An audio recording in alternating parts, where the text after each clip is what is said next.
I'm Jim Tech. You're watching Now Media with me, Ian Burns, our managing editor, all the way in our nation's capital. Kind of a cloudy, cooler day here in the Okanagan Valley here, as you can see in the live shot behind me. And in the shot there behind Ian there, you can see that the world is awfully, kind of like beige. What's wrong with beige, mate? We love beige. There you go. How's the weather out there? It's all right. It's kind of middling. It's like 23, 24 patches of clouds, all right, I would say. Cloudy with a chance of meatballs. There you go. We're ready to kick it off. We had our reporter out there, and Carney says, you're not going to like the answer. And some of the headlines, more for the CBC, more pain for local independent media. Liberals stick to their $500,000 a year housing target. Trade talks with the U.S., we don't know. Feds to study Trudeau's meal plan. And let's see those BC Ferries contracts. All that and a lot more on the really big show. But we're going to kick it off here. We had sent our own reporter out there. Again, we talked about it yesterday, getting a tough time finding out where it is. We did find out where it is, and sure enough, we got a question that none of the other reporters wanted to ask, and I don't think he was prepared for the answer. But let's watch this clip here on Bill C-18.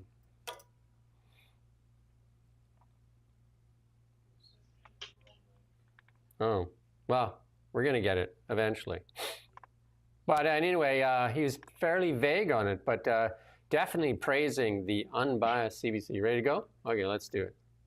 By definition. Thank you. Next question, Kelowna Now. Good morning, Steve McNall from Kelowna Now. It was referenced here earlier today, the Peachland wildfire. Yeah. And it brought crystal clear again to local media how we disseminate information quickly and effectively. Bill C-18 stands in our way to get back onto Facebook and Instagram. Are the Liberals looking for an alternative or rescinding that so that we can get that news back on those important platforms? I'll say this, Steve. Thank you for the question. First thing, and one of the things that we have done, and I'll answer your specific question, but let me make a point on something we have done, which is, and you may not like this part of the answer, but I'm going to give it to you, which is that one of the roles of CBC Radio Canada is to provide unbiased, immediate, local information, particularly in terms of in situations such as you're referring to. And that's one of the reasons why we've made the commitment to invest and reinforce and actually change the governance of CBC Radio Can to ensure that they are providing those essential services.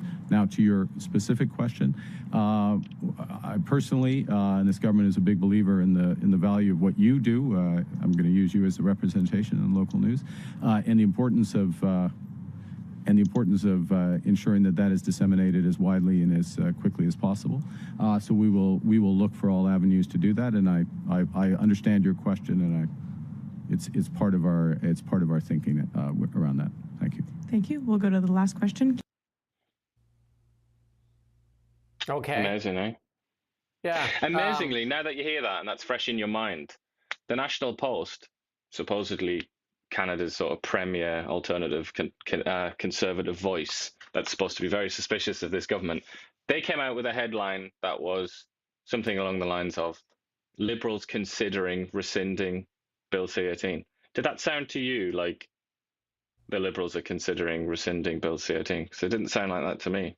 But apparently that's what the main sort of ideological rivals in the press of the Liberal Party think he just said there. What I got out of it is we only care about one media in Canada, and that's the CBC. We're going to fund it. And at the same time, we're going to choke independent local media off by taking away their audience, which they've done to us.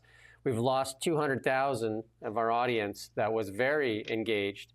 And we had the biggest social footprint in the area here by far. And a lot of times our interaction with our readers was bigger than all the other outlets combined, even including some of the bigger outlets here, and they've taken that away. And here's your answer: they're going to continue to fund CBC, and CBC barely does any local reporting, barely anything. And they're going to give them more money, which when they gave them that $100 million raise, what did they do? The executives gave themselves a raise that patted themselves on the back, and we did this story just recently too. where the amount of management, middle management, and like all making over six figures is just astronomical, and this is what they're going to do. I did see the man in black there, whatever, Tim Hodgson there, trying to hide himself there and fidgeting a bit with that question as well. And Stephen Fuhr did not look comfortable, because Stephen Fuhr said, the local MP there, said that Bill C-18 should be rescinded. But he should really give those sunglasses back to Stevie Wonder. That's what I was thinking. Or he should return to his job as an extra in the Matrix movie. It's just very interesting attire. Just, you would think that some of the aides there would say, "Can you just take the sunglasses off for this?" But I mean, that's the real point of this. Well, I is guess that, like maybe he's got very sensitive eyes, so maybe we're being silly, because sometimes you need that full coverage, don't you? So yeah. Sorry, Tim. But yeah, as for the Carn dog. This, as we were very upset yesterday, weren't we, when we were talking about how they weren't responding to our emails. They later said, "Oh no, we did send it to you," even though they seem to just have ignored my repeated emails. It seems like they didn't factor into that. They just thought, "Oh, we've given them the address," so they stopped, even though I didn't have it. But yeah, we were quite upset. And one of the things that we said, I feel like we were vindicated immediately, pretty much, like within 20 minutes of us saying that, we were vindicated, where we said the reason that we should be at press conferences like this, and not just us, it's not about us particularly, but the reason that, more independent-minded journalistic enterprises should be at press conferences like this, is because the only question asked in this press conference of any interest whatsoever was ours, as I knew it would be. I knew it would be, because it is every single time. And the rest of them, you had like the Kelowna Courier talking about like Trump's trade policy and have you spoken to Donald Trump? Like, shut up. That's a question that the Canadian press will ask every single time, because it's all that they know and it's all that they think about is the headlines on the New York Times website, because that's what they are. So as a consequence, you just never get any interesting questions asked, particularly of Mark Carney, I find. The only questions he gets asked, like, he doesn't have to break a sweat. He doesn't even have to think. He just puts it into autopilot, and he says, we're looking to expand our trading relationships with more reliable partners. Why are you there? Why is the press there? Why is Mark Carney there? If that's what you're going to get out of a press conference, what's the point? Pack it all up and go away.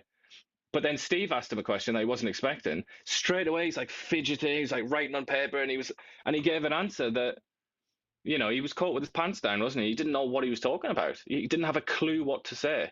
And in the event said something rather foolish, where he talked about CBC, a sort of fringe outlet that nobody watches, nobody cares about, that he wants to give money to for his own political reasons. And then he referred to it as unbiased.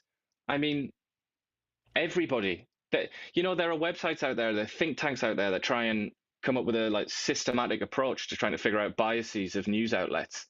Every single one of them puts CBC on the Liberal left. Every single one of them, no matter what their own beliefs are, they put CBC on the Liberal left. Obviously, the CBC is on the Liberal left. Mark Carney, straight away, unbiased CBC. I just, either he doesn't know. I mean, I don't know what his knowledge levels are of the media. He might be absolutely clueless. He might have actually said that in earnest and not realized how foolish it was. But, he's the Prime Minister. It's kind of incumbent upon him to know about the media landscape. And he should know that referring to CBC as unbiased is a ridiculous notion, especially when he's saying that to half a dozen journalists in front of him. So I thought that was ridiculous. And but knows. Just to hammer it home again, that's why people like us should be at press conferences, because we ask questions that he's not expecting, and that he has to actually, even if it's just for 30 seconds, he has to activate his brain and actually think, which is the only time he had to do that during that press conference was when Steve asked him that question. And we don't get any follow-up, so the question of the follow-up should have been close to 100 outlets have failed since you enacted Bill C-18, and more are continuing to fail because they lost their audience, they lost their revenue model. So, I mean, they're begging at the bowl, and many outlets just are too worried that even the crumbs will end. And the answer is to fund more for the CBC, which, again, does barely any local reporting in any market. I mean, they cover national stories, and they do a good job at it for the most part, even though they're biased. But they do very little in this local market. You know how many times we go, They don't even have a vehicle really to get it out in the local markets. They're non-existent in Kelowna and Okanagan, I would say. Non-existent. And no point. Nobody, and no, certainly nobody would say, like, do you see that on CBC last night? Like, obviously, nobody's bothering with that. I mean, they have a radio show, I guess, that some people listen to, but they're not a strong presence, are they? Stephen Fuhr knows it very well that Bill C-18 is killing local media. He knows it very well. It's not that they don't know. We've sent tons of letters to Carney, Trudeau, Pascal Saint-Onge, and Stephen Guilbeault, which go unresponded to, and they know what they're doing to local media. Who refuses to speak to us as well. Even again, to drive this home, this is what they're trying to do. They're saying that they really only care about the CBC. Is that what we want for Canada? Is the CBC the only media left in Canada? Even CTV, in their press release when they laid off 4,800 employees, said it was Bill C-18. Kamloops this week, when they closed their door, their last message to the public was Bill C-18 killed us. 100 outlets have failed, and they continue to fail. And it's Bill C-18 that's killing them. And to add insult to injury, which was part of the question that you gave to Steve, but he never got to ask it, was Bill C-18 has stopped us from posting on Facebook, yet Mark Carney and the Liberals have spent over $5 million since January paying Facebook to get their message out there, and their excuse was, oh, it's too important of a platform not to utilize it. Yet, well, what they said was the majority of people now look to social media, or huge numbers of people now get their news from social media. So they've kind of admitted in their own language, their own words, people don't go to the CBC. I'm sorry, CBC, friends at the CBC. I mean, the CBC's business section and the economics section, they've got a couple of good sort of economics reporters, I would say, some of the sort of old hands. It's not all bad, but CBC is completely irrelevant. Nobody cares about the CBC. Yeah. It's not a significant voice. It's not like the BBC in England, which is actually massively important, really is the #1 news source in England. I feel like maybe the CBC, because it's got like a very similar name, maybe they think, oh yeah, we're like that. We're like the BBC. They're not. The CBC it's every time, and I listen to it every single day. I listen to the radio every single day, CBC Ottawa. And it's just absurd. It's just an absurdity. It's just ridiculous fringe pursuits and completely like fringe people that they bring on to speak to. And it's intentional, obviously, haven't been in news a long time. That's their policy. They want fringe weirdos that nobody cares about, and they bring them in and celebrate them and talk. It's just nobody is interested in that. That's not how you win an audience. It's certainly not how you provide news to your community. And as a consequence, as we've said and must keep repeating, nobody watches the CBC. It's a non-entity in the Canadian news landscape. It's peripheral. So for the Prime Minister to say something like that, especially when he's talking about public safety there as well, he's talking about fires specifically, and he's saying, oh, don't worry about wildfires, because we've given loads of money to the CBC and they'll put out that information about wildfires. Who's watching? Who cares what the CBC puts out? Nobody's paying any attention. That's not going to save anybody's life, because nobody's going to even know that they published it in the first place, if it's even accurate, which it might not be.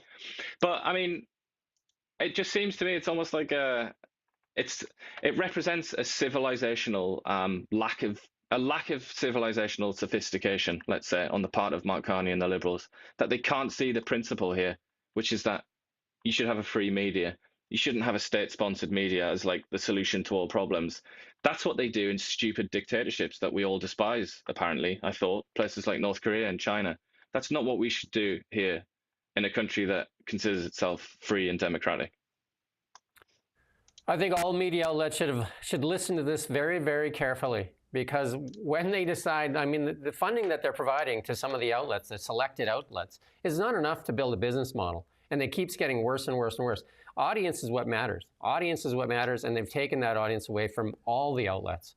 And they continue to feed the CBC, which the CBC at the trough, I mean, this is embarrassing. They got that $100 million extra, and the first thing they did, instead of like hiring a bunch of new reporters for the local markets, they went out and gave themselves a big fat raise. Anyway. Yeah, well, I mean, as we've discussed before, the CBC serves a different purpose, doesn't it? Its purpose is not the dissemination of unbiased information or whatever. I mean, nice idea, nice dream, but that's not the purpose of the CBC as I see it. They do the purpose a good job. The CBC is to shore up small L liberal values, which ends up translating to capital L liberal values in this country. And the reason that they want to give money to it is because they want to make sure that they shore up their boomer vote, their older vote, 55 plus vote. That's the only demographic that even knows what the CBC is at this point. And they're very important. And as you have seen in all the data, they love the Liberal Party, and they voted massively for the Liberal Party and helped win that election. That's what it is. It's very cynical, I would submit. But to talk about it in these grand terms, as though like CBC is, they are the sort of truth seekers. They're the sort of Woodward and Bernsteins of our age. Shut up. Nobody's buying that anymore, if it was ever true. But notice how the explanation changes, because if there was a truth in there, they would stay the same. You know, the explanation from Pascal St. Onge is how important local media is to the landscape of media and how we're protecting media. And now this was, you know, like Mark Carney just gave a more clear answer, is that they want to, you know, promote the CBC. That's the most important thing. And he said, you're not going to like the answer. And no, we're not. We don't like the answer. We absolutely don't. And it's like not just Steve. It's not just Steve. And it's not just us, is it? I mean, I would say that most of the press there didn't like that answer, because most of the people that work in the press know that the CBC is a joke as well. It's not just us. We're not just mad people. And then lest we forget, the great Canadian public who pay for the CBC, they didn't like that answer either. I would hazard. I would wager. Well, you can go see some a large bet on that the average Canadian person, average Canadian taxpayer particularly, didn't like that answer. Yeah, and then, like you said, the National Post put this out saying that it suggests he's considering rescinding. I don't know where they got that from. That news article, by the way, I don't know if you read it, but that news article written by the National Post is just based almost entirely on our work. That might as well just be a Kelowna Now article. Like, source Kelowna Now is what they should say, even though, of course, they didn't mention Kelowna Now. But they go back to the other one where we got Trudeau and asked Trudeau about Bill C-18. That article consists of questions that we've asked. Why is it us? Why is it us? Why do we have to do this? Like a very under-resourced news outlet that's been punished almost extravagantly by the government and Meta. Why is it up to us to be like the number one agitator on this issue? I mean, ask yourself that question. Absolutely bizarre. But this Robin person, she works for the Globe and Mail, I think, doesn't she? Yeah, she does. But I don't believe that. I don't think they had an article about it. So we've got a tweet about it from one of their reporters or one of their columnists, and that's it. I guess that's what we should be grateful for. That. Thank you, Globe and Mail. At least she called it dumb legislation. It's punishing local. It's basically like, think of it this way: they're propping up the CBC with more money while they choke local independent media out. Like, choke them out. Like 100 have failed in the 2 years since it's been in power or been enacted, and more will fail. And you know, like, instead of us expanding like we thought we did, we've been cratering in and trying to survive with the hopes of Bill C-18 coming to an end. And we've sent so many emails, so many, everything, you know, and what we get is more of this anyway. Well, like I said, we are literally the number one news outlet in this country when it comes to this subject, which is an enormous subject. This is not niche.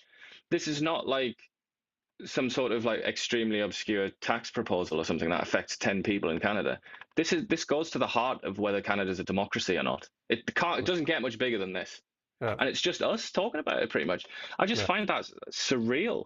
And then I try and have I try and get people on so we can talk to people and interview people. And I must say I'm particularly disappointed in the Conservative Party. They just don't respond to my emails. Like just to repeat, we are the number one. And I'm not trying to toot our own horn here. It's just a fact. We're the number one outlet on this subject. And we can't have a conversation with a senior person at the Conservative Party or even get a response to an email. I mean, we've had more from the Liberals than the Conservatives, and they're supposed to be in opposition to this. Yeah, to be fair, they said they would rescind Bill C-18 as soon as they took government, but, you know, they didn't win. And then and then they won't talk to us. Right. They won't talk to us about it. They won't actually be scrutinized on it. You know, you can say all you want, but if you're just going to hide in the shadows, you know, what's the point? This is so paramount to democracy to have a free and independent media. They need to stop all funding of media, and free the press.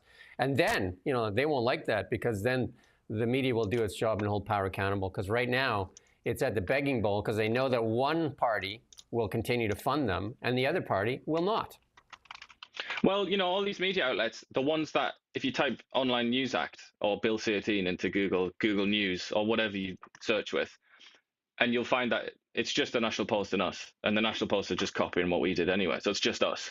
If you look there and you'll say, okay, where's CTV? Where's all the rest of these guys? Where are all the cool dudes?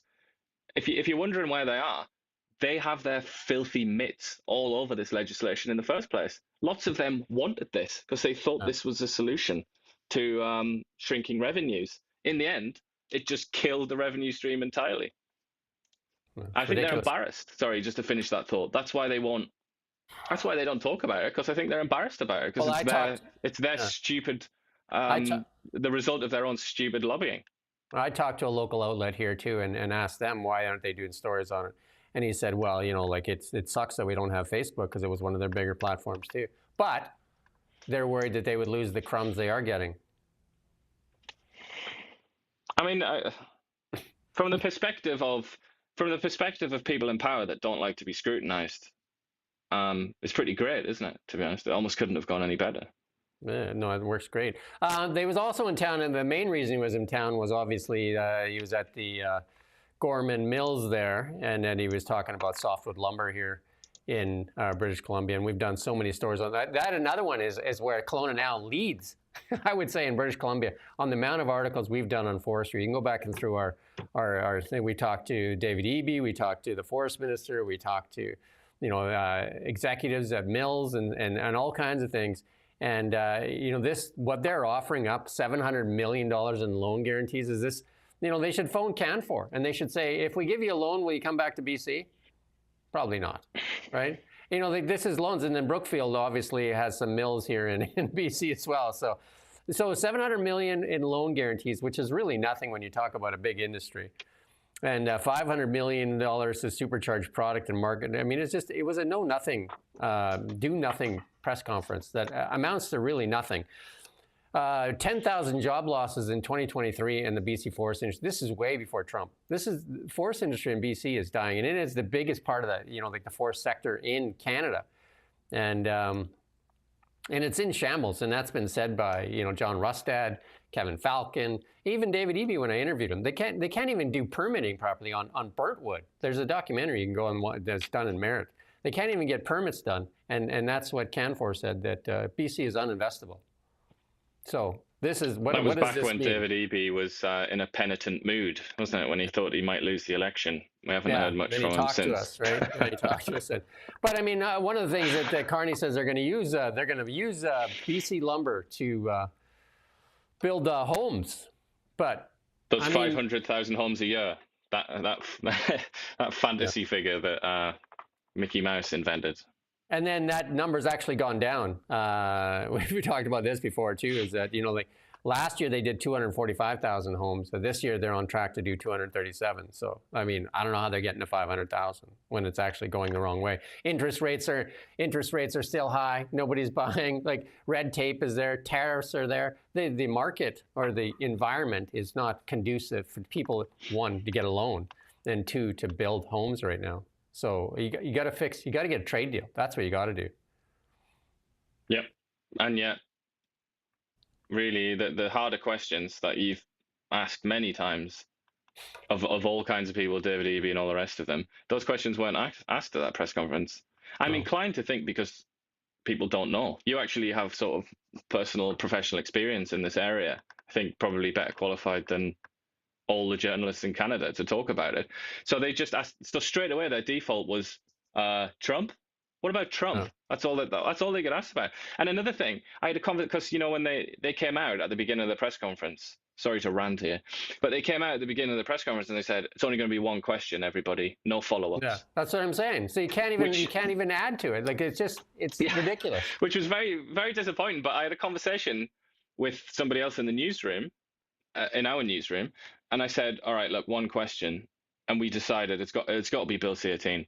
And the reason that we decided that was, between us, we said, guaranteed one of the other journalists are going to ask about the BC Ferries scandal. Did they? Have a Crickets. watch. Mark Carney has still not been asked about that. Still not That been was asked our about second BC Ferries. question. That was our second question. And we had to sacrifice that because they reduced us to one. And then the rest of the journalists, let's call them, let's compliment them and call them that, just asked about Donald Trump. Donald bloody Trump, yet again. I mean, and not even remotely interesting questions about Donald Trump either. Just the most obvious, boring questions that, like I say, Mark Carney didn't even have to speak. He could have just like given them a piece of paper that he like a pre-written answer, because it was such a boring set of questions. Yeah, this loan guarantees or loans for lumber companies, again, it's too small to make any difference really. And the second part is forestry has been in shambles in British Columbia for years, way before Trump. And I was actually on their accounts there, and I was like Tim Hodgson there. I posted many of our stories underneath his tweet, where they take credit. Oh, we just offered $1.2 billion in funding for the forest industry. And I just posted all the stories that we've done with Rustad, with Falcon, with EB. You know what I mean? Like, you can go read one of the stories, and they're linked in there, the related stories. You can see all the work we've done with Kofi and all that stuff, and the amount of job losses. And it seemed like they're more interested in standing on the podium talking about climate change while the wildfires are going on than actually allowing the forest companies to have some input into forest management here in British Columbia. But that's the thing. It's like, we've seen this quite a lot from governments, plural, haven't we? Where there's some kind of structural problem that's harming an industry, let's say, if we're going to talk about economics. And then instead of going to fix the actual problems, to actually change the structure of the system to benefit these companies that are struggling, instead they just throw money, and not enough, a little bit of money. Crumbs. And then they just Crumbs. say, problem solved. Oh, yeah, crumbs. Like first they take an industry like the media, and they choke it till it's about to die, and then sprinkle some crumbs to the select few. Yeah. And then you're supposed to stand there like Oliver Twist and say thank you for a little more. But here we are seeing it again. We're seeing it yet again, and I'm sure that there are people in many of the industries that feel the same way, including certainly agriculture, like places like Saskatchewan. Though I don't think they've even been given the crumbs yet, have they? Yeah, and I remember I interviewed Brenda Bailey, now finance minister by the time she was Jobs and Innovation, and I asked her about the forest industry, and she said, "Well, Jim, it's bad everywhere. It's bad in Alabama." I said, "Well, I mean, we looked next door to Alberta; it was booming at the time." So, like they pick something, they cherry pick a stat, and they link it to that. The forest industry has been in trouble in Canada for a long time, and I have a long history working in the forest industry. It started as the day I turned 16, I started working in the mill industry. And back then, there was mills everywhere, and there's hardly any left. Merritt had a ton of mills. There's zero there, zero. Most of the communities built in British Columbia are either built because of a mine or a mill, and it has been put on the back burner. This NDP and Liberal government has basically driven money out of Canada and suppressed our industries. Anyway, let's move on though. So the U.S. ambassador says Trump now looking at other priorities like Canada. There's a lot of issues still to work on the U.S.-Canada trade deal. And the U.S. ambassador said to Canada, the next few weeks are going to be kind of slow. He said the priority right now is the world's largest economy, and that's with China and that like that. And then we're going to play a clip here on CBC Power and Politics, like on their elbows up thing. And, they said they've been watching everything, and it's not good. Like all this rhetoric that's come from the CBC, again, from the CBC, and from these politicians, like the tanks rolling in the street, Chrystia Freeland and that. But let's play this clip here. Irritant right now. I've talked to someone, it's kind of like, yeah, we see what Canada's doing. Mm-hmm. We see the personal attacks that, certain Canadian politicians are making against. They're very, very cognizant of everything that's going on in this trade realm and these negotiations. That said, can you understand why in this moment there is the political space, there seems to be public support for Canada to have those elbows up? Can you see why Canadians are angry? Actually, we've engaged in a strategy, a global strategy, to change how America does trade, all right? Most of these countries have found a way to work with us, to be constructive, and to reach an agreement with us. Canada at this point, they're in some cases they're angry. It is, the government's been very effective at selling the strategy of elbows up. Okay, but America needed to get its house in order, our financial house in order. The president wants prosperity, security, and stability for the American people. Trade was one of the elements that he indicated that he wanted to get under control to deliver a total solution. He's passed the big, beautiful tax bill that we think will bring manufacturing, provides incentives to create jobs in the United States of America. We've secured our border. These were things that we needed to do to straighten our house out to move forward. Canada needs to do what it needs to do. Your Prime Minister is doing some of the same things. I feel a bit sorry for that fellow because he's obviously a rational man, and he's being told to put across irrational points that don't make any sense. So I'll give him a pass for that. But when he says things like the personal attacks from Canadian politicians, who's his boss again? And then he says, "It upset us that you retaliated." I mean, come on. Don't be foolish. And talking about America's stupid trade policies, they are stupid. They're very stupid, particularly with countries like Vietnam and the European Union, you could say, and certainly China. But what's Canada got to do with that? If it wasn't for all the cheap oil that the Americans bought from Canada, which greatly benefits them and what is one of their sort of secret weapons, if it wasn't for that, they would have a trade surplus with Canada. It's just foolish. It's just stupid. But I suppose there's something to be said for knowing that, what I've just said, accepting that, and then just saying, all right, that's true, but America's like 1,000 times more powerful than we are, so we have to play their stupid games to get what we need. And that's a point worth listening to. I think that maybe we should have played a sort of deceptive and dishonest game and just gone along with it till they stopped, kind of thing. You don't think we are playing a deceptive game? I don't know what Carney's trying to do. Like, it doesn't make any sense to me. Like this. I would say it's nothing but deceptive, especially to the Canadian people. Some of the rhetoric from some of the politicians early on, I think, was from Eby and from Chrystia Freeland, and I think Carney's asked them to back off for sure, because like even Doug Ford, some of that rhetoric that has actually just harmed Canadians, and we've seen that in so many different ways. And Carney's going to meet with his cabinet though today. The premiers today, less than a week after the U.S. hit Canada with a baseline 35% tariff. And again, not everything is under that 35% tariff. The stuff under the USMCA is not. I mean, that's the saving grace for Canada right now. Everything that is covered by the USMCA is not being, other than copper and steel and stuff like that. Unfortunately, it doesn't have long left on this earth, does it? It's only going to be around for about another year. So I mean, it's good, but also the pressure's on. Yeah. They need to But here's the biggest problem, and this is key to this whole discussion. The trump card we have is our energy. That's our trump card. We shot ourselves in the foot when we didn't do the Northern Gateway Pipeline and the Eastern Pipeline, because we only have one customer to sell to, and we see that. We're going to talk about it later, but Western Canadian Select sells at a discount. Like you said, we sell them cheap oil because we don't have a choice. That's the only customer, right? We can't even get our oil to Ontario without going through the United States. Like we've handicapped ourselves. We did that. The Liberal government did that, right? When they refused Northern Gateway, they refused the Eastern Pipeline. But here's Carney, about 140 days in. Where's the pipeline deal? Daniel Smith we're going to talk about it later, running out of time. Tick-tock, tick-tock, tick-tock.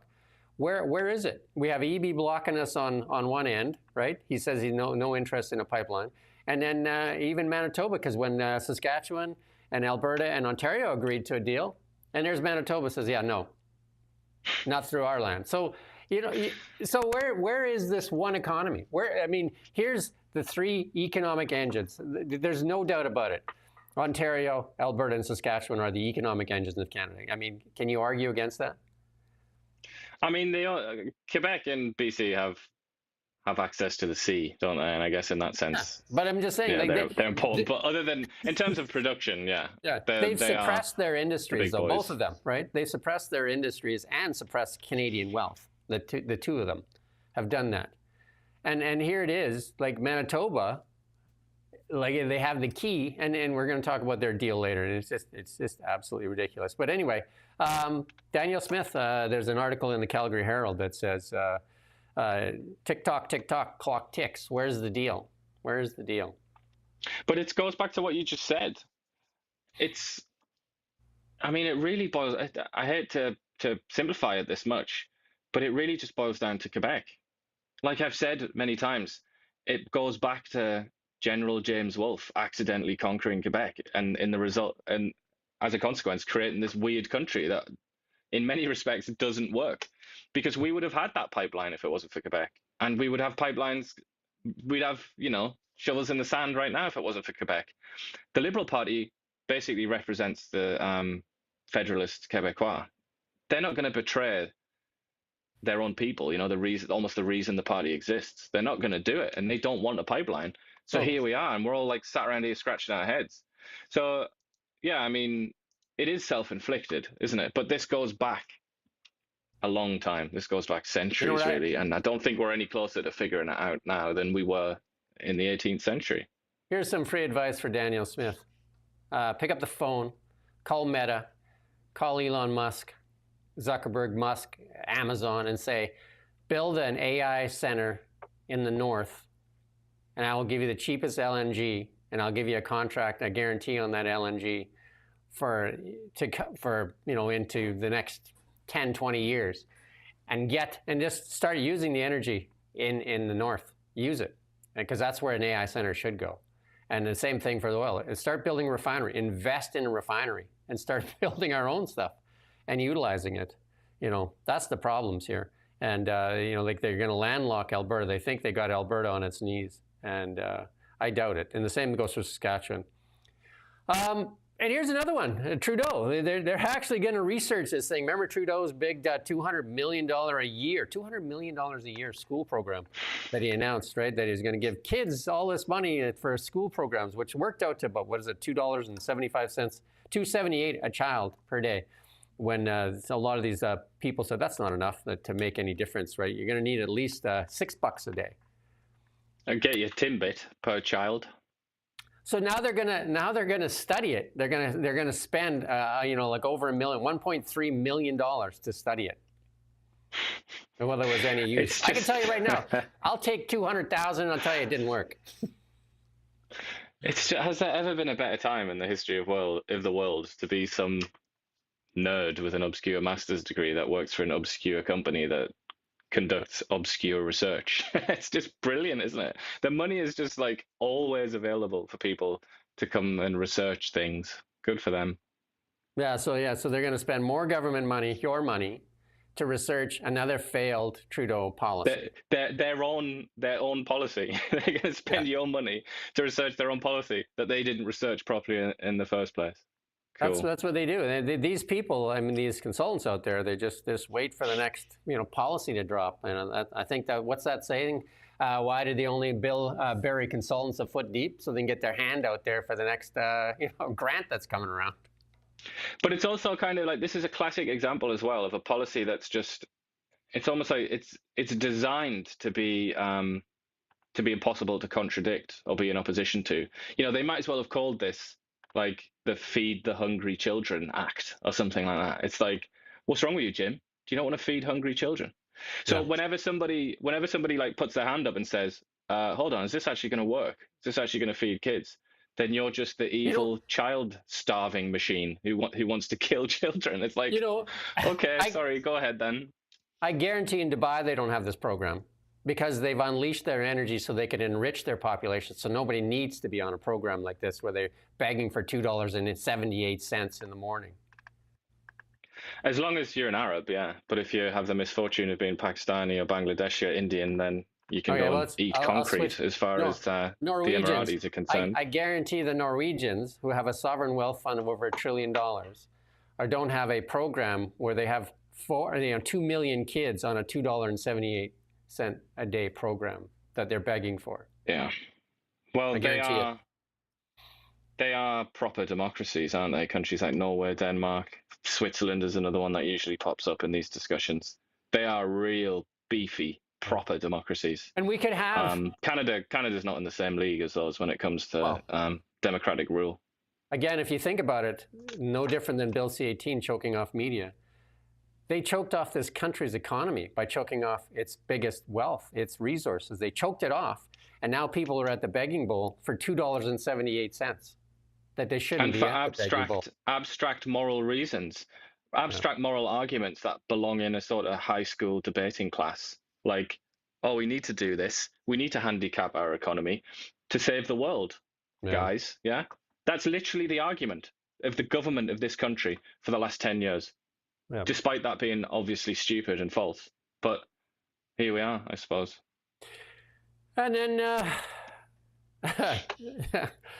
this one's weird. Nova Scotia Premier Tim Houston announced that citizens are now banned from entering the woods and hiking and everything. So that's it.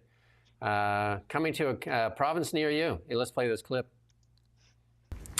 Effective 4 p.m. today, we're telling Nova Scotians, stay out of the woods.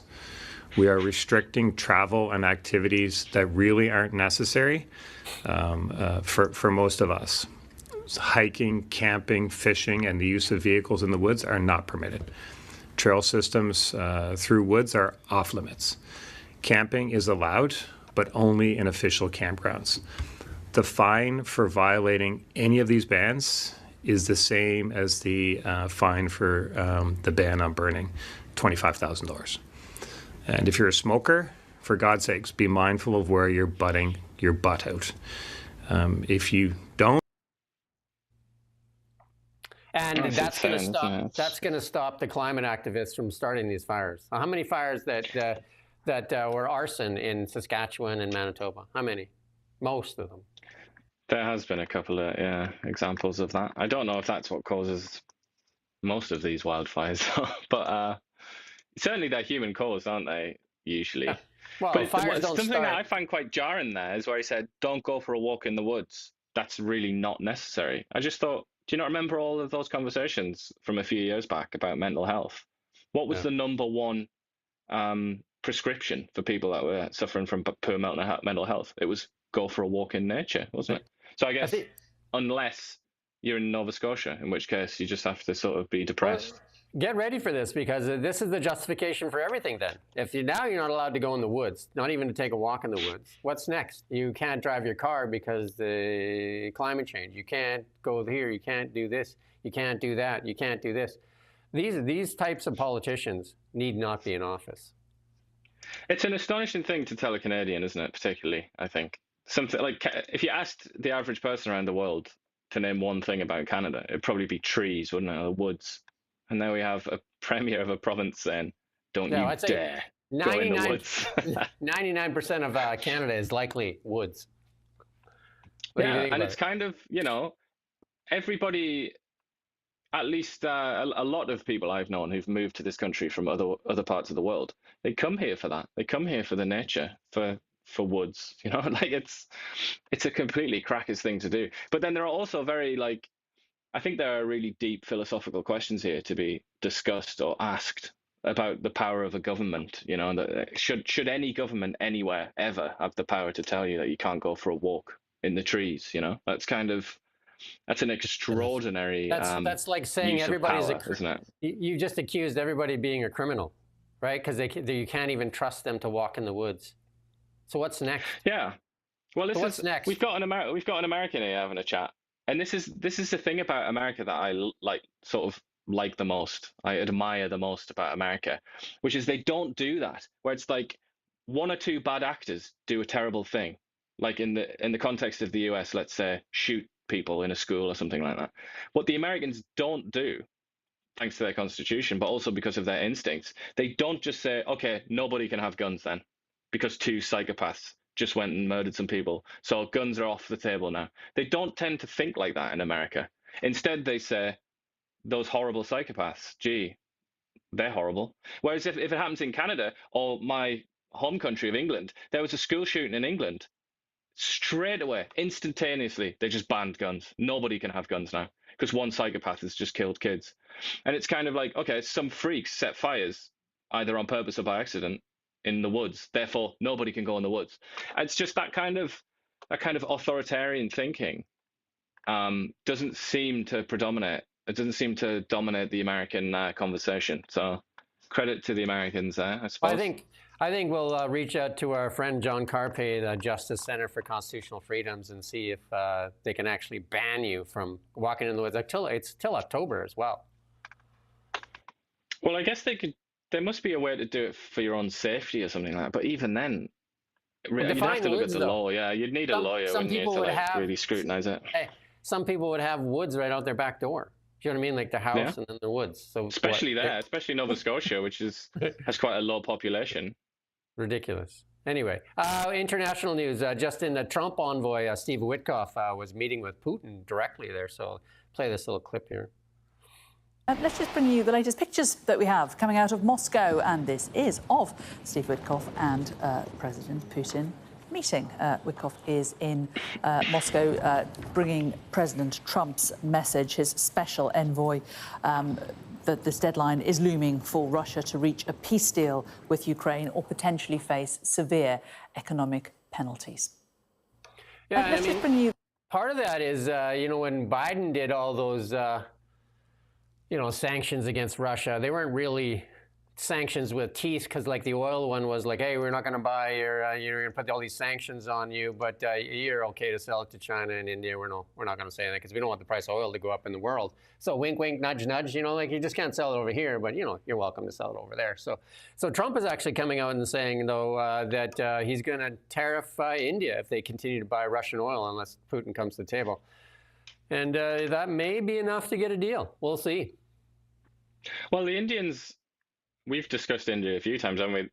They kind of get away with playing both sides a bit. And they get away with it because the West, led by America, sees India as like absolutely essential in the contest with China. Because India's kind of loosely in the Western alliance when it comes to China. So I think the Indians probably thought that they could just do what they wanted, really, and they could keep playing that game. Yeah. But the Americans now may be saying, that deal is no longer in place. Like, you can't behave like that. Because the Indians, obviously, as we know, have seen when they have killed each other in recent years, the Indians have a hell of a rivalry with the Chinese. So they need the Americans too. So very complicated geopolitics there, but quite interesting. To run war, especially lengthy wars, you need money. And Trump's LNG deal with Europe cuts off the Russians that way. And then if he cuts the Indians out, and then, I don't know what happens with China, maybe Putin will start negotiating. I mean, it costs a lot of money to run a war. Absolutely, yeah, and that is their primary source of revenue still. And then, but it's sorry, go on. Trump was asked I watched the press conference with in regard to the Olympics, and he takes questions after. And that's the thing about Trump. He'll go to the podium, like here at Carney, we got one question per reporter, no follow-ups. Trump will stand at the podium, he'll walk over there, and he'll take questions endlessly, it seems like, and from, like a room of 400 that are screaming questions at him. And here in Canada, you got to like basically stand in line and ask meekly your question, and that's it. You don't even get a follow-up or anything. That's if they give you the address of where the press conference is taking place. And they asked Trump, they said, are you going to stop this war in Ukraine? Because now the conscription in Ukraine is now, they're taking mentally handicapped people, and if you're over 60, because before it was just 60 and under, then they dropped it to 18, I think, or whatever. And now they say they're taking a 60-year-old and over. So basically, they've run out of young men. It's really like, that's one of the areas where I think Trump is like bang on, where he just focuses, when he talks about this war, he just focuses on like the real tragedy, which is the dead people. These people just being massacred. Yeah. It's an absolute cataclysm what's happening to both of those countries. Yeah. Yeah, it's absolutely, it should make your skin crawl to think these lives just being wasted. It's absolutely repellent. It's disgusting. So I'm sort of glad actually that Trump does that, and he's one of the few people that actually emphasizes the human element, believe it or not. A lot of the rest of the people talk about the geopolitics of it, don't they? Yeah, somebody just put a thing, imagine getting fined for taking your dog for a walk in the woods. I mean, this is up to you, the voter. This is where voting matters. This is where your vote matters. Having these people, what they did during COVID and what they're doing now even, they shouldn't get away with. There's no way you get away with this in the United But States. that guy, there's no way you'd get away with it. Houston is a conservative, isn't he? Yeah. So it's kind Apparently. of like the conservatives, Doug Ford, generally Doug speaking. Ford conservative. Yeah, generally speaking, in this country, the conservatives are kind of like they're not the establishment usually. Usually they're the outsiders, aren't they? That's been the trend, at least for a number of years. And there you go. The Nova Scotians have elected a member of kind of like the opposition, so to speak, the ideological opposition, and he's gone and done this. So both him and Ford did not support polio, though. That's true. And also Ford, if you cast your mind back to COVID, Ford did some very, very controversial things when it came to people's liberty and that kind of thing. Anyway, again, and here's a sad day. Japan marks 80 years since the Americans hit Hiroshima with that atomic bomb, and then they did Nagasaki days after that. But they're going to celebrate. Yeah, really horrible. I recommend there's a book written not long after that, like a year later or something. I can't remember the guy's name, but it's just called Hiroshima. He was a journalist. Really worth reading that, because it's talk about disgusting. Bloody hell, that was very, very unpleasant. I toured the aircraft carrier that sits in the San Francisco Bay Harbor, where I can't remember the name of the Japanese emperor at the time that surrendered the sword there. Hirohito, he surrendered the sword and surrendered to the Americans on the deck of that aircraft carrier after the dropping of the bomb. The Missouri, I think, wasn't it? I believe so, yeah. The author of that book is John Hersey, and the book's called Hiroshima. Really short book. I recommend it very, very strongly. I'm going to Japan in November. Wow. So, yeah. I didn't know that. Is that cherry blossom time? I don't know. I think that's spring. I think, isn't it? When that? But I'm very envious. I'd love to go. There you go. You can come along, tag along. We'll do the really big show from Tokyo. I talked to a friend of mine that's was from Japan, and he goes to Japan almost on an annual basis. And I asked him what to expect. What crime and safety and all. He says, yeah, way safer than here. Way safer. He says, way cleaner. And he said, just don't be rude. He said, you'll get along great. Yeah, I think it has one of the lowest violent crime rates in the world, doesn't it? He said, just don't be obnoxious. And I said, well, that's not going to happen. But he said, yeah, you're going to feel really safe there. They don't have what we have here. And he said there used to be people would want to come here and then stay here. And he said now it seems like people will come here because they want to make money. And then they say they'll go back to Japan and retire, though, because they don't want to retire here. Yeah. Better healthcare. Increasingly the case, Better healthcare, better food, better, right? Better. There are people doing that, believe it or not. Yeah, in England, there are people retiring in Pakistan because they're just like, I can't. This is crap. I don't want to live in England. I'm going to go live in Pakistan. I mean, I guess it could be worse. Here's another one that should scare you: the EU. We're going to play this clip here from Christine Lagarde. We got to say many people are a little worried about what will happen to them with the digital euro. Can you encourage them? Why is the digital euro good for people like you and me? A digital currency where it has been piloted, and there is only one which is clearly now launched in a very small country, but it is piloted on a fairly large scale in China, is of use and of service to all citizens. So it is not something that is good for the elite or is good for the young or is good for some versus others. If it is well done and if it is well implemented, it would be of service to all citizens. So Mark Carney loves the EU, and they're gonna roll out their CBDC, and Pierre Poilievre is against it, and most people in the United States is against it as well. Because if they roll it out and take away the money supply, because we've seen some merchants don't have money, that they really have control of you. Because then, if you do something, they just turn off your account. Absolutely. And it's also, just think about it from the business's perspective as well. They're like locked into Visa or MasterCard or whatever usually, aren't they? And they could have their services withdrawn if they say something controversial or do something controversial. And so obviously, I think people are right to be concerned. I personally think this is overblown a bit, but I think people are completely right and justified to be concerned. And yet that's the attitude that they get. I mean, that was actually quite polite as it goes from Lagarde there. But there's no real, there's never any sort of serious engagement with people's qualms. They're just dismissed. And I think that is very undemocratic. And you always got to love that accent. You will like it and you will like it. Or... Well, both of the accents were pretty great there, weren't they? And then, you know, Trudeau left with a gift there for people too, because I think that what they want trying to do is actually, if they get a digital currency and they can track your purchases, they want to track all Canadian purchases, and then they go back and see if you made money. Like if you buy a couple of expensive TVs in a car, they're just like, where'd you get the money for that? And you didn't pay. You check your tax return, and they're using AI to kind of sift through your transactions. So this would be actually even more powerful to track everything you do. Yeah. Well, often, and it's this is a strange thing to say, but I'm going to say it anyway. But often criminals are an indication. They're almost like the canary in the coal mine in a way. Criminals, aren't they? Because they use cash for this exact reason, don't they? Because they don't want the taxman or the police to investigate their affairs. And the average person, obviously, is not a criminal, has no interest in crime, but they also might want privacy. You know, they might for completely different reasons and for very innocent reasons.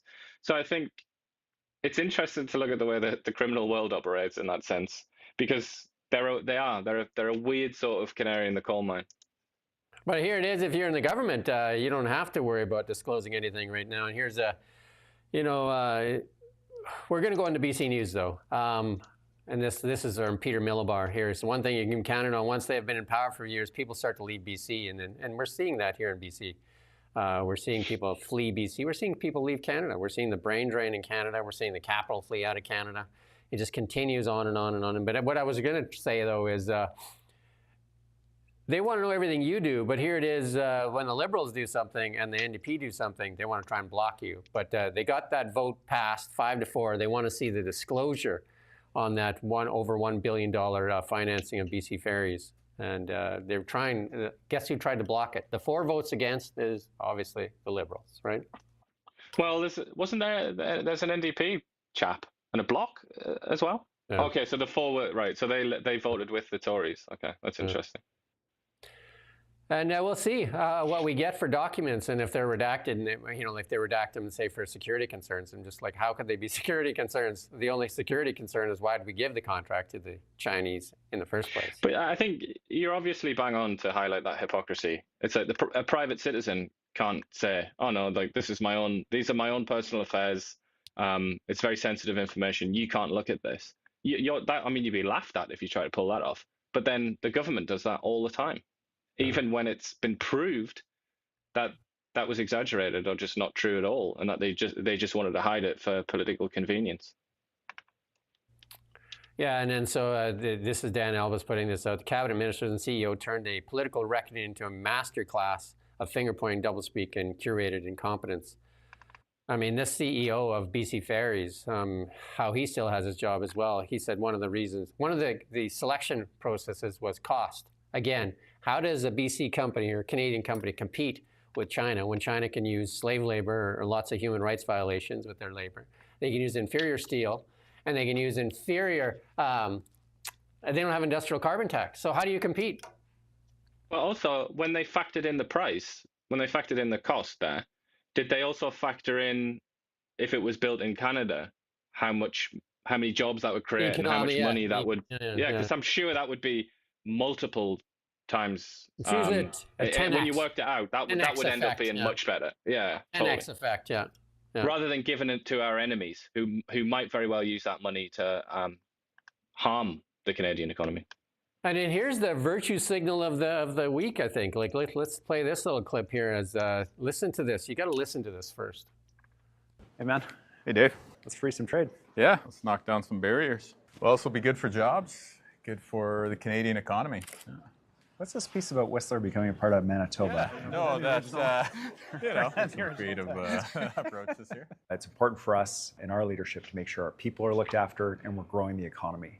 and knocking down internal trade barriers so our goods can flow back and forth while making sure there's a process to ensure workers are protected. Really important for us in British Columbia, and I'm really honored that Premier Canoe is willing to enter into this agreement with us. BC and Manitoba taking the lead. Here we are. This is a oh wow, good. That's for wind farms. Let's free some trade. Taking the lead. Taking the lead. Canoe should have said, "Yeah, well, I already kiboshed the lead that the Albertan, Saskatchewan, and Ontario premiers did when they talked about the biggest, most important export we have is our energy, and we're going to take the lead with a wind farm." And it's just virtue signaling. That's it. Again, the NDP is 10 years into this, too late with this virtue signaling, and Eby just eating it up there with comedy gold. Well, he just refuses to budge, doesn't he? And if you've listened to Adrian Dix lately, who's the energy minister in BC, they are absolutely all in on wind. They are praying at the altar of a wind turbine. They seriously believe in it. So I wouldn't expect anything different, frankly. They're absolutely sold on it.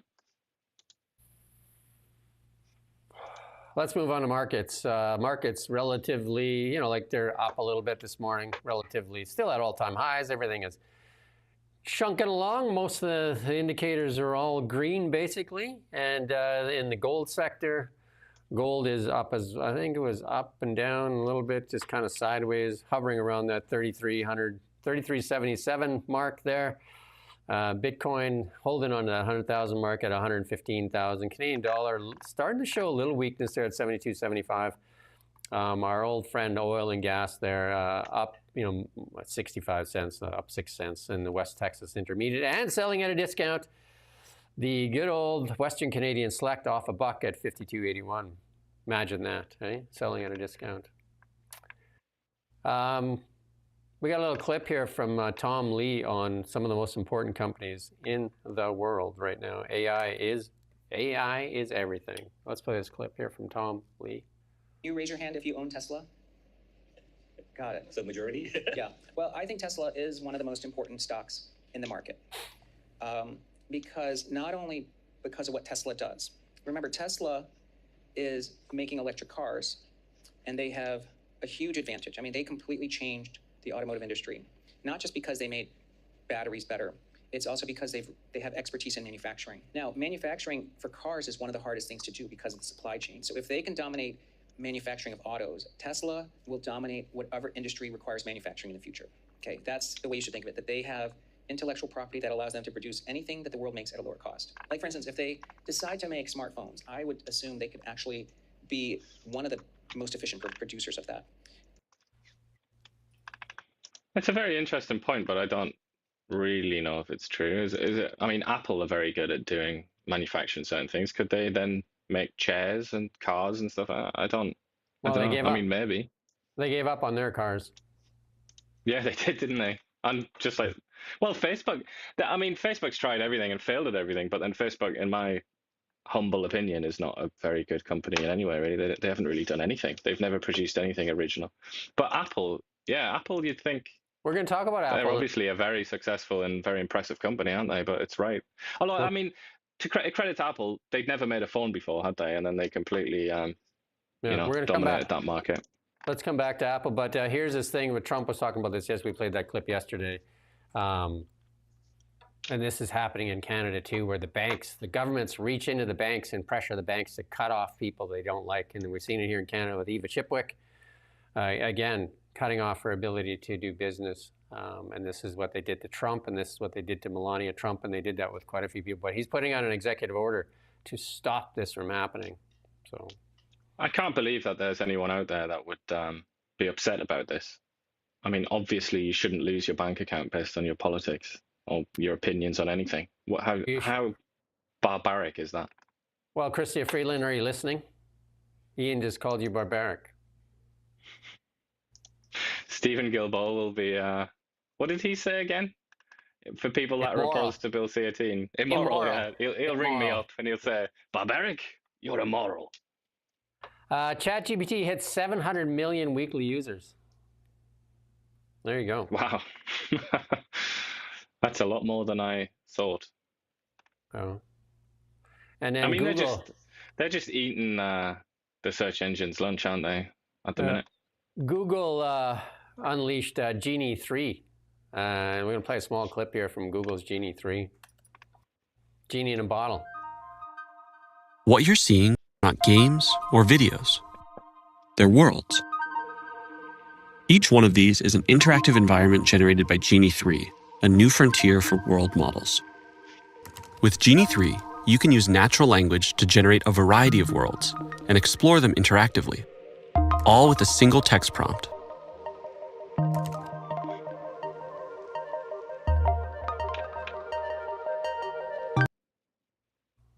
So you don't need to go for a walk in the forest. There's your forest.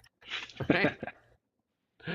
I like what this guy said, where he said, it's like The Sims, but for robots learning how to take your job.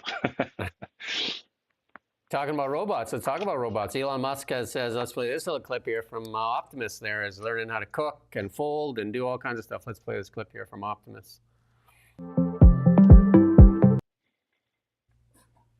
Yeah, I just turned the music on.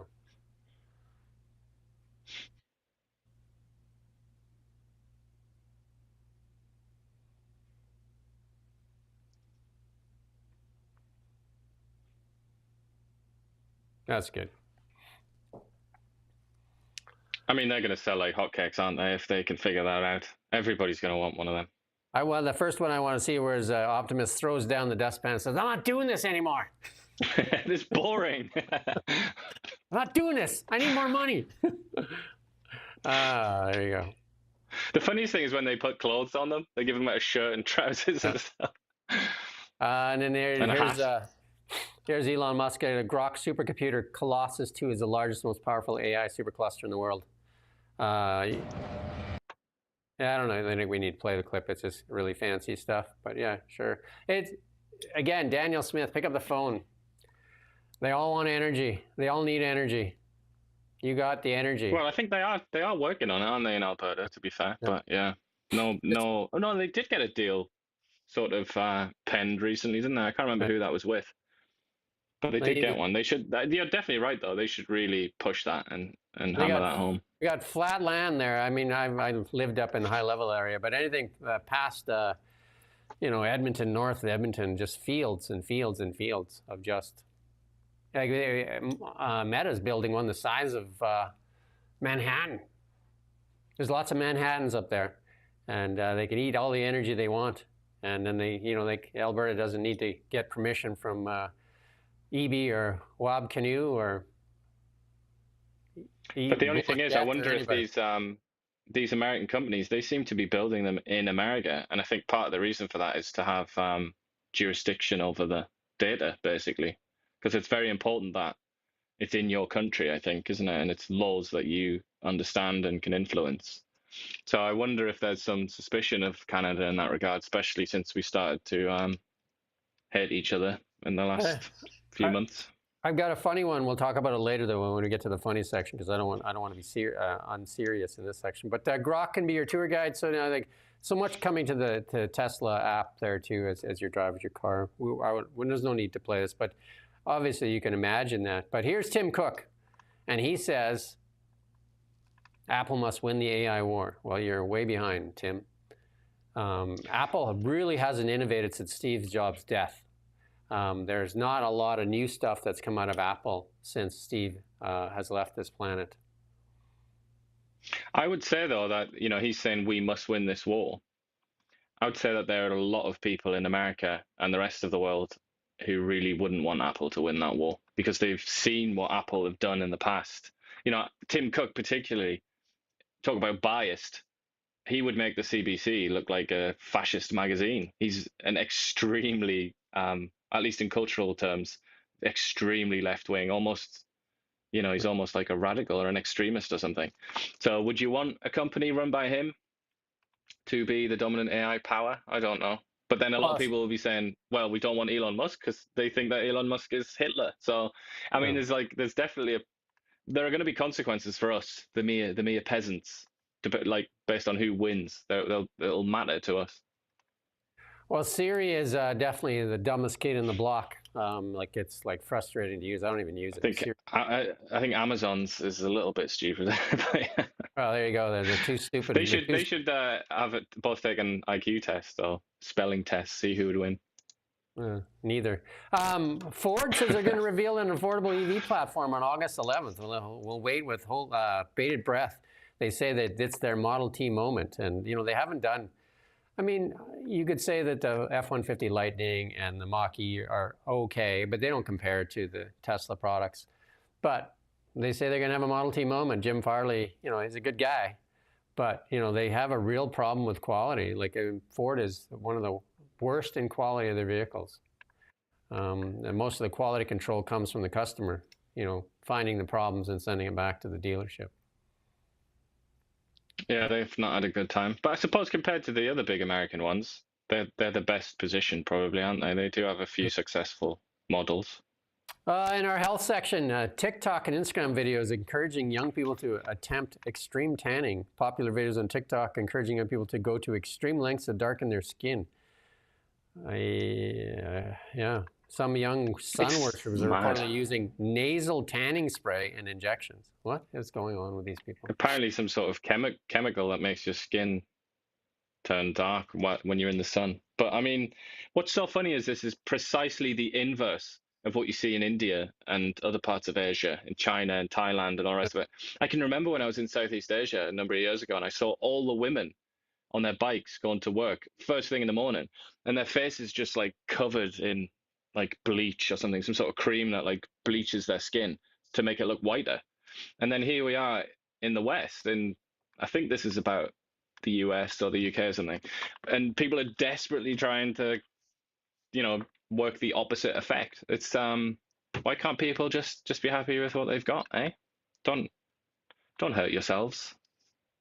Well, we did that one just recently. I can't remember what was it called, man facing or something. Oh yeah, what was that? Where they're actually breaking their jaw with a hammer so they can get a bigger jaw.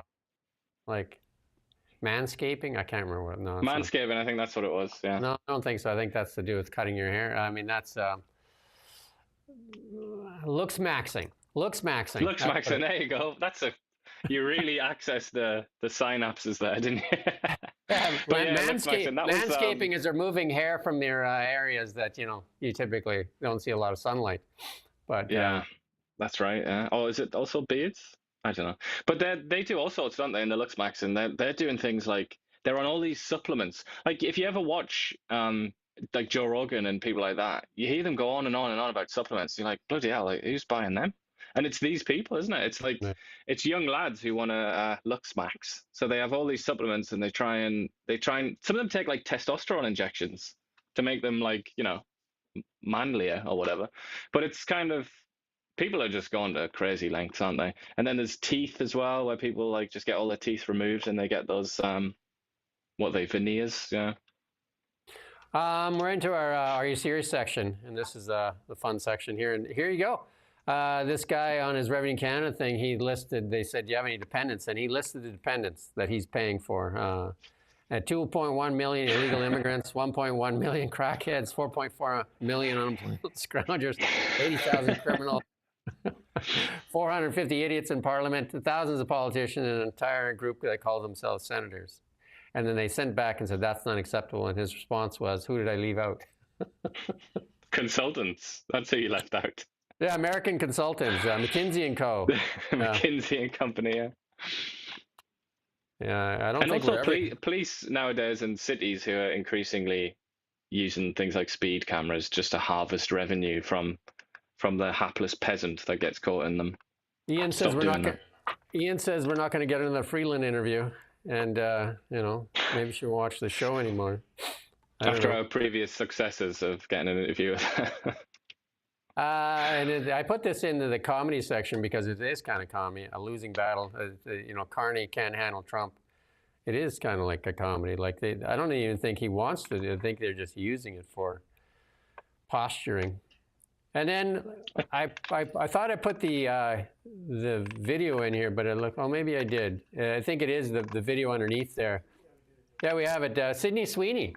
we got to get Sydney Sweeney some more airtime. Like Sydney Sweeney, the left hates her now. So I guess the Boston Red Sox don't hate her because they got her to come out there and toss the ball out. And the girl can throw too. Let's check it out. Actress and producer, Bethany Sullivan, and the of Spokane, Washington, Sydney Sweeney. Okay, Sydney, how about this?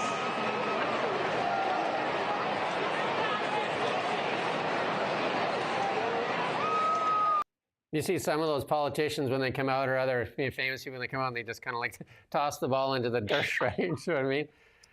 She works behind them or something. She works on cars. We're going to show you one, actually. She works on cars. She shoots guns, and she's a Republican, and the left hates her, and American Eagle selling jeans like crazy. She's captured the zeitgeist, hasn't she? Old Sydney. Good for her. And then here's from the left. Here's one of the icons of the left. Howard Stern, he's kind of lost his mind, right? He wasn't even going outside. His wife was like saying she's going to leave him because he wouldn't even go outside, because this is years after COVID too, right? But anyway, they basically said that Sirius has canceled his show. It astonishes me that he lasted as long as he did. But maybe that's a me problem. But I always found him to be insufferable. Even his voice, something awful about his voice. But also, like he's interviewed a lot of people that I sort of really love and respect. I don't know if love's the right word, but people like Paul Simon and Ringo Starr's had on loads of times, and Paul McCartney. And I'll, because I like them, I'll listen. And he's such a vulgar, strange man. He's always talking about sex, like all the time. And it's just kind of like, shut up. I just want to hear Paul Simon like talk about a chord or something like that. And he's just a bit of a perverted fellow, I think. Can't say that I watched him, so there you go. And here's one here that you got to watch. This one here, this guy begging after he showed the world what he could do with his Ferrari. Ma, you have to come pick me up. The police pulled me over. I'm sure you're aware why I pulled you over. What did I do? You're speeding. Speeding? I'm on my way to my birthday party. Okay. I haven't driven the Ferrari for a while. You can't go 130. I wasn't doing it. I locked you. I locked your speed. How? When I'm behind you. Yeah, you passed that Civic. Yeah, but you can't tag me. Yes, I can. I have a radar in my car. There's nothing I can do. You're going to tag me at 130? Yes, you're going 130. Can I see the radar? Yes, absolutely. Of course. I don't have to show you, but I'll show you.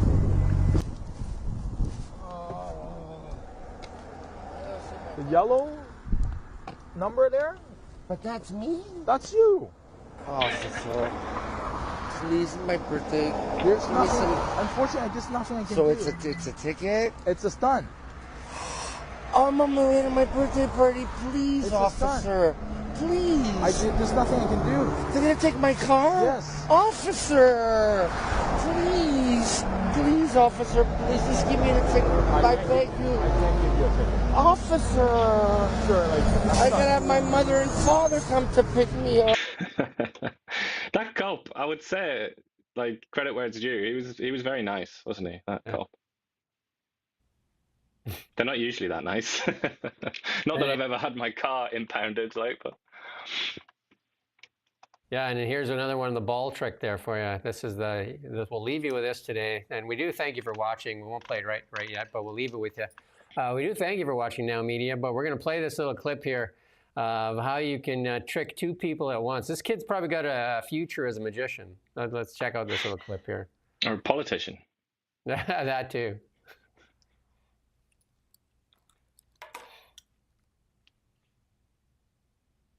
Well, the dog's looking for it. Kid's looking for it. Everybody's looking for the ball. Everyone's happy. Everyone's got something to do. That's good. That's the best magic trick ever, even when you fool yourself, right? There you go. The next future is Sydney Sweeney right there. Poor Sydney. Like, she's become super famous. Like, the left tried to cancel her, absolutely tried to cancel her, and all they did is make her into an icon. Tends to be the way nowadays, doesn't it? The zeitgeist has shifted, and the Sydney Sweeney part of the American population is doing quite well right now. Did they remember when they went after Joe Rogan? They went hard on Joe Rogan, though, too, right? They tried to pull out all the, sexual assaults, and they tried to do everything they could to kind of just turn Joe Rogan, and he just embraced it and said, like, you're not canceling me. And look at Joe Rogan. CNN. Joe Was Rogan, it CNN with the, like, where they changed the color of his face? Yeah, Joe Rogan literally has more audience than all the left-wing media outlets together, and they whine about that now and say, we need a Joe Rogan. They literally whine that he has too much audience. Gavin Newsom's their new Joe Rogan, isn't he? Last I heard. Joe Rogan. Gavin Newsom, all right. Yeah. Yeah. The reason they don't have one, like, not to get too serious and long-winded, but the reason they don't have one is that they represent the establishment. The Democratic Party represents the status quo, whereas Joe Rogan and Trump and people like that, whatever you think of them, they represent outsiders who are pushing against the establishment. That's why he's so popular. For it to reverse, you would need to have the Republicans and people like Joe Rogan in power for ages and ages and ages and represent the status quo. Then you would be the cool outsider, like Noam Chomsky was 50 years ago or 60 years ago or whatever.